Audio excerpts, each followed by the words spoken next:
Hello all, welcome to the first video of the functions and relations topic, or chapter 5 from the textbook. I apologise there's no camera. My camera just failed on the previous video that I was recording for a Year 12 class, so we're going to be without the camera today, but we've still got the slides, so that's the important thing.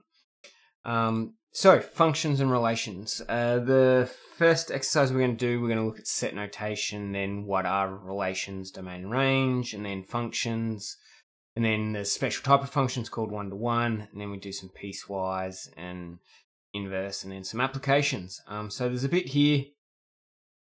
Our goal is to have 5A through E at a minimum done over this next 2-week period. So let's get straight into it. So like I said, a lot of this chapter is going to be vocabulary and notation. It's how we write things, how we describe things, how we say things, how questions are asked. And some of it may seem a bit tedious, but we've got to be really precise with what we're doing. And this precision and rigor and not being a little bit slack and lazy is not the right word, but we can't be slack with our notation. Otherwise, you'll run into issues. And if you're not paying attention to the precision that comes when we write function and function notation, you're going to be behind the 8 ball when it comes to Year 12, because a lot of the time we use function and function notation to restrict something, be it a graph or part of the values we're looking at. And by restricting it, it may mean that actually it's making the problem easier and we can make some assumptions. So we've got to be really on the ball when it comes to function notation. So let's get into it. So a bit of set notation, set number review. You may have seen these before, or you may have just seen the much more basic 2-element Venn diagram. But what happens if we start to deal with a 5-element Venn diagram? Well, it gets to this really messy looking thing here. And a Venn diagram is a way that we use to display a set. So a set is a group or a belonging to. So for example, some of you belong to 11A. So you belong to the 11A set, or you belong to the Yu-Yang house. So you belong to the Yu-Yang set. So a set is a group, we could think of it as. Now, Venn diagrams are great for saying how many numbers there are in say 2 sets, or maybe even up to 3 sets. But when we start to get any more complex or really large and interesting groups, then a Venn diagram is no good. So we want to then use what's called set notation. So let's get straight into it. As I said, a set is a collection of objects or a group, and each object is called an element. So a number can be an element, a person can be an element. It's just something belonging to a group. And the way we write this in notation is if X is an element of set A, so we normally use lowercase for elements, okay, and then we use capitals for sets, okay. We write X is an element of A, okay, and this symbol could be considered to be saying like part of, or is element of, okay. So that's what we're writing. X, some object, it could be a number, okay, is an element of A. So for example, 2 is an element of the set of even numbers. So 2 it's part of the even numbers. If we need to say it's not part of a group, okay, so Mr. St. Pierre is not part of Yu Yang's house, well, we use the element symbol, but then with a slash through it just means not or opposite. So 2, actually no, opposite's not the right word. I should say it's just not part of. So 2 is not part of the element of a set of odd numbers.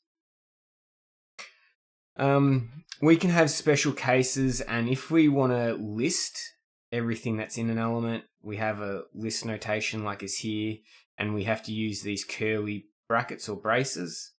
Okay, so we can see that we've got 0, 1, 2, 3, and 4, a list of elements inside the set. This is the set A.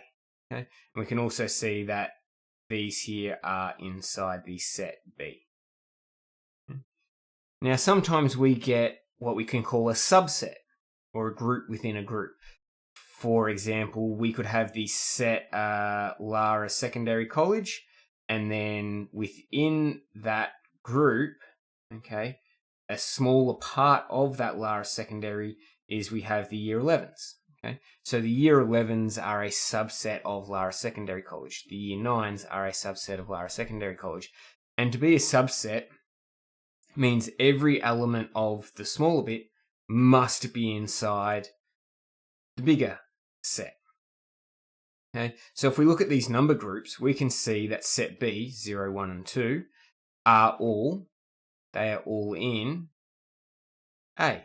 Okay, so that means we can say B is a subset of A. So the symbol for subset is this weird looking sort of reversey C thing with a line underneath it.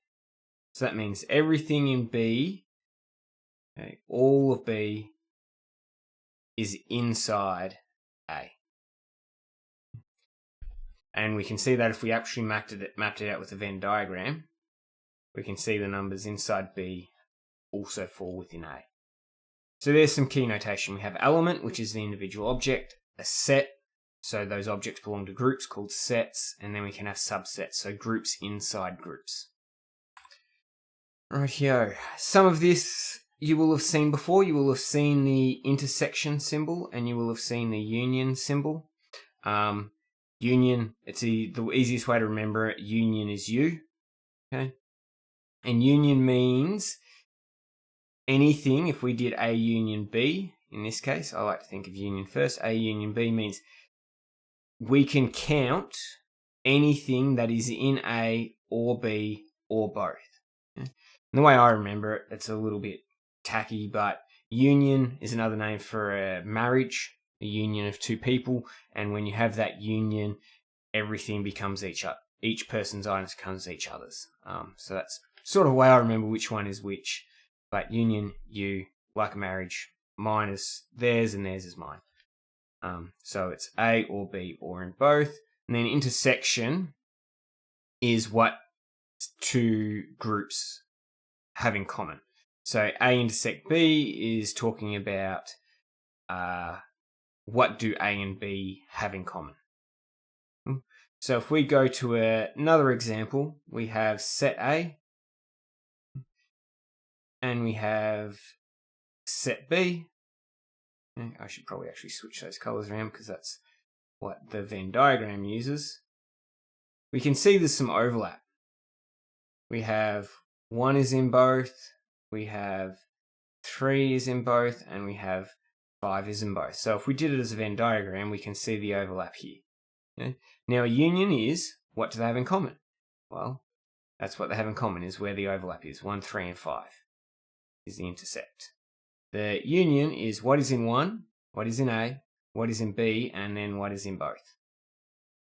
So it can be in one, the other, or both, so it's just all of the numbers from A and B. Lastly, we can say sometimes that sets are disjoint. Disjoint means nothing in common. A and B have absolutely nothing in common, there's no overlap, and if we drew it as a Venn diagram, it would look like this, where A is over here, B is over here, and there's absolutely zero overlap. Now, when a set, so in this case, if we have a disjoint, we're asking what is the intersection of A and B, what do they have in common? Well, if there's nothing in common, the symbol for nothing is this sort of circle with a slash through it. And that means empty set, a group with nothing in it. The group of A and B that's common is empty, it's called an empty set. I should have said at the start, I'm going through this fairly quickly. For you, what you need to be doing is copying down and taking the notes that are critical to you. You don't have to copy every word that's here. You don't have to copy every picture and example, but you need, I would at least suggest, especially for your reference book, if not your notes book as well, that you are putting down some type of definition, be it these words or in your own words, that you understand. And pause the video as needed to do that. Rightio. Now, sets can be any type of group. Like I said, it could be the Lara secondary set. It can be the Yu Yang set. It could be the Year 9 science set. But a lot of the sets that we're going to deal with, of course, in maths are different sets of numbers. Now, there's a whole bunch of ways we can classify numbers. The very first, and it sort of comes historically as the knowledge of numbers developed, the very first one is called the natural numbers. That were naturally, I guess, obvious to everyone, which is 1, 2, 3, 4, 5, 6, 7, blah, blah, blah. It doesn't include 0. Okay? There's no 0 in natural numbers. After that, after a while, people figured out, oh, there needs to be some negative numbers as well. Okay? And that's what we now call integers. Integers, whole numbers, negative or positive, and they include 0. Okay? So any positive or negative whole number is called 0. And these are the different symbols for them. N for natural, Z for integer, white Z, I don't know. And you're going to see a bunch of letters here that don't quite make sense. After that, well, we could start developing decimals and fractions. Well, any number that we can write as a fraction of 2 integers, so something that, say, 17 on 3 or 2 on 51, any type of decimal that I can write as an actual fraction, they are called rational. Because I can always write them as some form of fraction. Now, opposite to rational numbers, and there I guess what, a bit common sense numbers, but opposite to rational are irrational numbers. Now, irrational numbers are just defined as we can't write them as a fraction of 2 integers. Now, what are some special cases of it? Well, pi, 3.1412, whatever it keeps on going on as, we can't write that exactly properly as a fraction. Now, you can have some estimates of it that get you close, but there's no fraction that we can write that gives you exactly pi. Can't do it.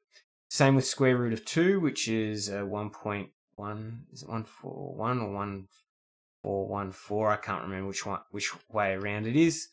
But again, you just can't. It's impossible to write that number as a fraction and be perfectly accurate. You can get close, again, you can have some close estimates, but you can't. So we have irrational numbers, and sometimes they're called P. Generally, they're not going to come up in our course or be used in set notation very often, but just know that they are there and they do have a name P. Altogether, if we combine all of the numbers we can write as fractions and then all the numbers we can't write as fractions, they combine together to be real. And real is every number you've probably ever come across in your lifetime. And if we drew it as a Venn diagram, it looks like this.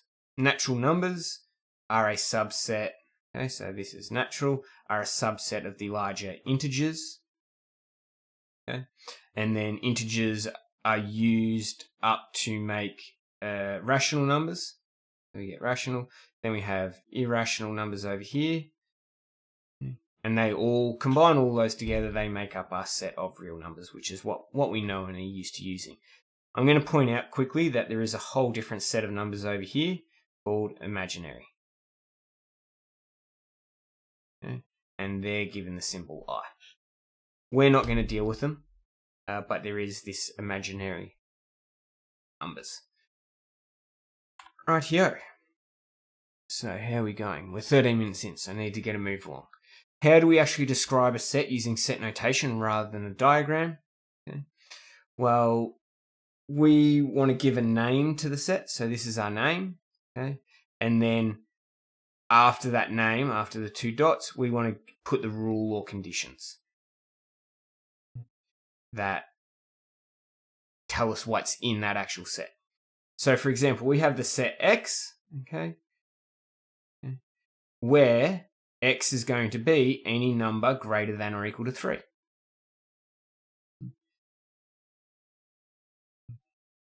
Second example, we have X, where X is any number greater than 0, and X needs to be rational. Okay. Now, we could write it out full like that, but now we use our symbols. I could also write, well, X is greater than 0. That's fine. But what's the name for the set of all rational numbers? Well, all rational numbers, if we come back and have a look, is Q.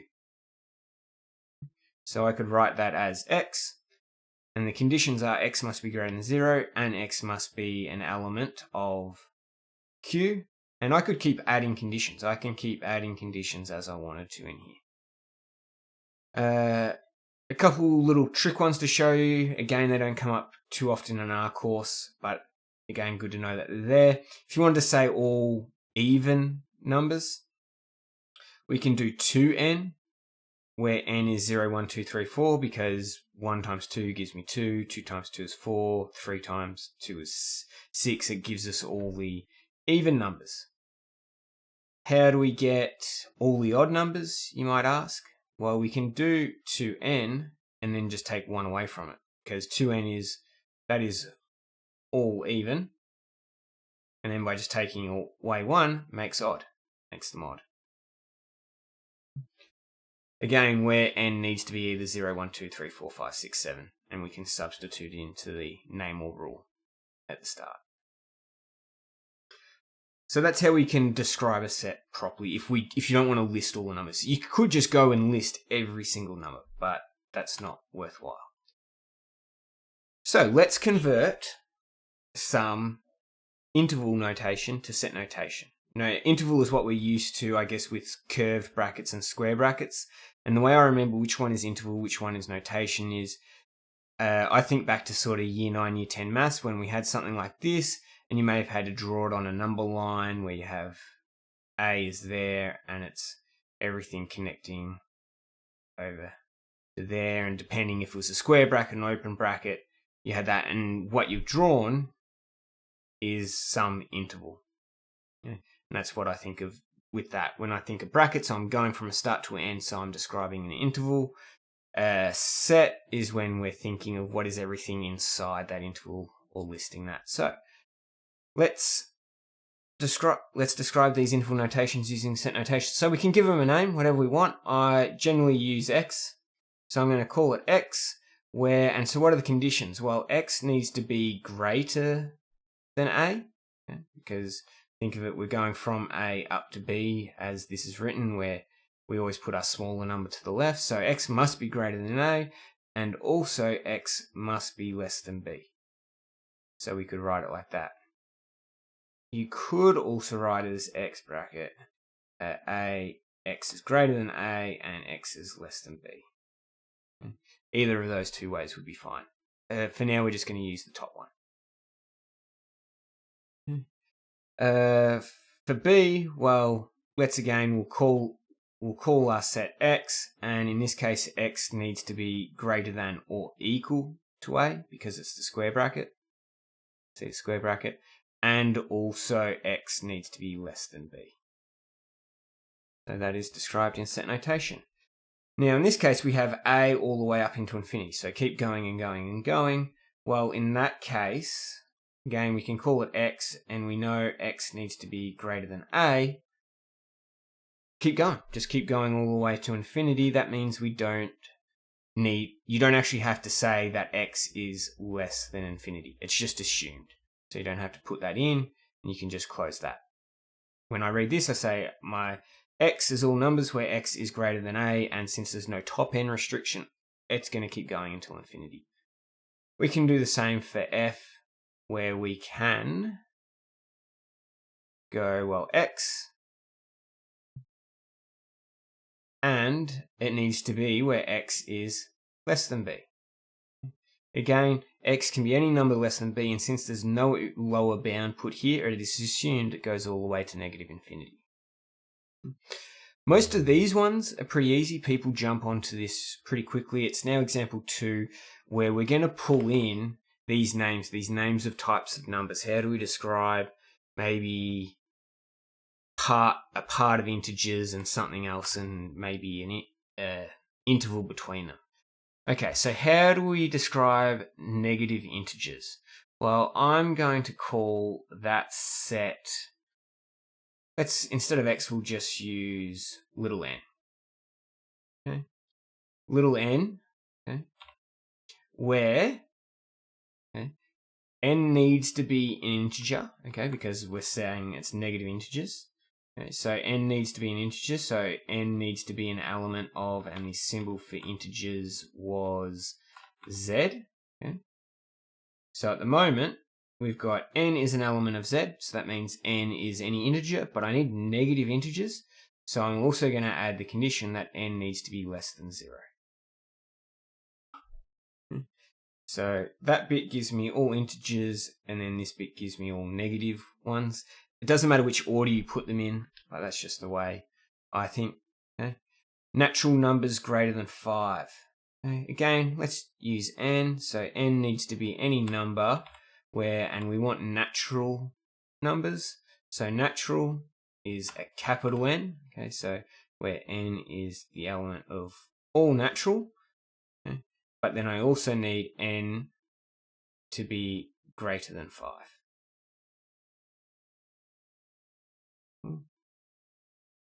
So that's how we can work there. We're sort of specifying a type here and then a range for it. Same over here, I've put what type of number it needs to be and then also a range for it. Rightio. There is, and it hasn't come up, we normally do it for when it says positive or real numbers. There is another trick for this range when it was greater than 5, that's how you do it. But if you just want to talk about negative or positive, a single type of number, there's also another shortcut we could do it. So if we had another example, let's call it C, and I wanted positive real numbers, any positive real numbers, I can call that set X, and X needs to be the element of, just out the actual X. X needs to be an element of real numbers, and because I want positive real numbers, I can actually put a little plus up there, and that just means all positive real numbers. Same for this over here at the negative integers. Instead, I could have done n, where n is the element of integers, and put a little minus sign above it, and that would have worked as well. And so if you ever see that positive or little negative sign up the top, that means it's positive or negative, that type of number. One thing to note, that means 0 is excluded, because 0 is neither positive nor number. So that means that is excluding 0. As soon as you see a little positive or a negative, automatically counts out 0.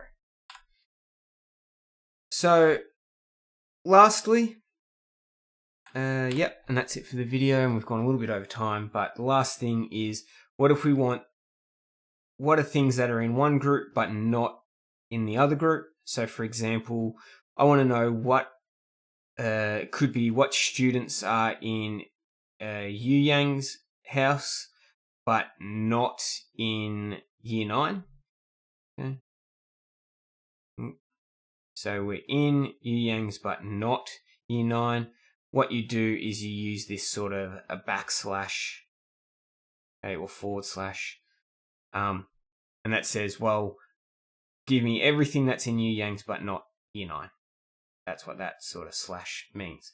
So, for example, if we have A, that's 1, 2, 3, 7, and B is 3, 4, 5, 6, 7. I want everything that's in A, but they're not allowed to be in B. Okay? So 1 is not in B, so that counts for me. 2 is in A, but not in B, so that counts for me. Okay?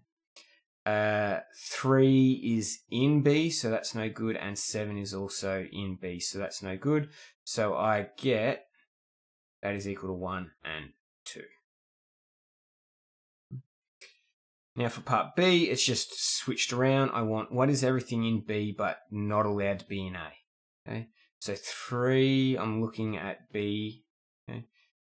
3 is in A, so that's no good. 4 is fine. 5 is fine. 6 is fine. 7 is no good because it is in A. So that's going to give me 4, 5, 6. And that's it. So that's our first look at set notation and different types of numbers and the sets of numbers, imaginary, real, natural, integers. But yeah, so go through the questions. I'll bring them back up here. So questions 1 to 10 from the textbook. Have at, if you have any questions, please feel free to ask in Google Classroom or in the comments below.